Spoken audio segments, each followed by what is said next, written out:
আসসালামু আলাইকুম, কেমন আছেন সবাই? আরও একটি ডেইলি ব্লগ ভিডিও নিয়ে হাজির হয়ে গেলাম আপনাদের সামনে।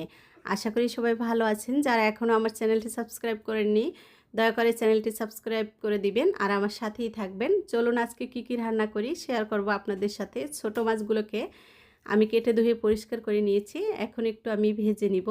ছোট মাছটা যদি এভাবে ভেজে রান্না করা হয় তাহলে কিন্তু অনেক বেশি মজার হয় খেতে। তো মাছটাকে ভেজে তারপরে আমি রান্না করব। তো মাছটা ভেজে আমি উঠিয়ে নিয়েছি। তারপর এখানে আমি আদা রসুন বাটা, জিরে গুঁড়ো, ধনিয়া গুঁড়া আর যা যা রান্না করতে লাগে হলুদ, মরিচ, লবণ, তেল, পেঁয়াজ সবগুলো দিয়ে আমি মশলাটাকে ভালো করে একটু কষিয়ে নিয়েছি।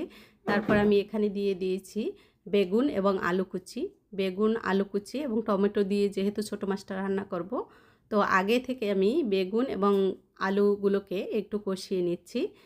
তারপরে সামান্য পরিমাণ পানি দিয়ে দিলাম। এখন আমি টমেটোগুলো আগেই কুচিয়ে রেখেছি, ওগুলো উপর থেকে ছড়িয়ে দিব। তারপর আমি যে মাছগুলো ভেজে রেখেছি ওগুলোকেও দিয়ে দিব। ফাঁকে আমি কয়েকটা কাঁচামরিচ দিয়ে দিলাম। মাছগুলোকে উপর থেকে ছড়িয়ে দিব যাতে মাছগুলো ভেঙে না যায়।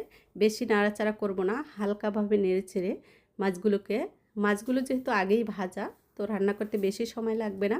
টমেটোটাও সিদ্ধ হয়ে যাবে অল্প সময়ের মধ্যে। কিছুক্ষণ আমি ঢাকনা দিয়ে ঢেকে দিয়েছিলাম। এখন একটু আমি আলতোভাবে উল্টে দিব যাতে মাছগুলো ভেঙে না যায়। এই মাছগুলো ভাজার সময় একটু ভেঙে গেছে, কারণ এই মাছগুলো আসলে ভাজা যায় না। ভাজা ছাড়াও এই মাছগুলো রান্না করা যায়, তবে ভেজে রান্না করলে কিন্তু অনেক বেশি মজার হয়। তো তরকারিটা আমার হয়ে গেছে। এখন চুলা থেকে নামিয়ে আমি অন্য আরেকটা তরকারি বসিয়ে দেব। এখানে আমি শাক রান্না করব। শাকটাকে আমি আসলে ভাজি করব। তো তার জন্য আমি শাকটাকে ধুয়ে কিছু আলু কেটে নিয়েছি, আলুগুলো দিয়ে দিলাম কাঁচা মরিচ এবং পেঁয়াজ কুচি, রসুন কুচি দিয়ে চুলায় বসিয়ে দিয়েছি ঢাকনা দিয়ে ঢেকে।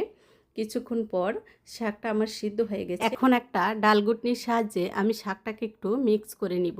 শাকটাকে আমি এখন বাগার দিব। আগেই কিন্তু আমি পেঁয়াজ রসুন দিয়েছি, এতে কিন্তু শাকটার স্বাদ বেড়ে যাবে। তো পরেও আবার কিন্তু আমি পেঁয়াজ রসুন ভেজে তারপর শাকটাকে বাগার দিব। তো পেঁয়াজ রসুন হয়ে গেছে, শাকটাকে আমি এর ভিতর দিয়ে কিছুক্ষণ নেড়ে চেড়ে তারপরে আমার রান্নাটা কিন্তু হয়ে যাবে। এরকম শাক ভাজিটা কিন্তু অনেক বেশি মজার হয়, বিশেষ করে লাউ শাক এবং মিষ্টি কুমড়া শাক ভাজি। তারপর আমি কচুরলতি রান্না করব, ওটাও আমি বসিয়ে দিয়েছি। চিংড়ি মাছ বেশি করে রসুন বাটা, আদা বাটা দিয়েছি এবং মরিচের গুঁড়া, হলুদের গুঁড়া, কাঁচামরিচ সব কিছু দিয়ে আমি মশলাটাকে একটু ভালো করে কষিয়ে নেব। সামান্য একটু পানি দিয়ে দিব। পানিটা গরম হয়ে গেলে তারপর আমি এর ভিতরে কচুরলতি দিয়ে দিব।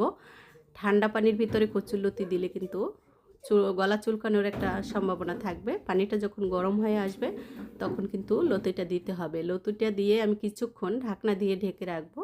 তো লতি রান্না করতেও কিন্তু বেশি সময় লাগে না। লতিটাও আমার হয়ে গেছে, এখন চুলা থেকে নামিয়ে নিব। আজকের ভিডিওটি এ পর্যন্তই। সবাই ভালো থাকবেন। আল্লাহ হাফেজ।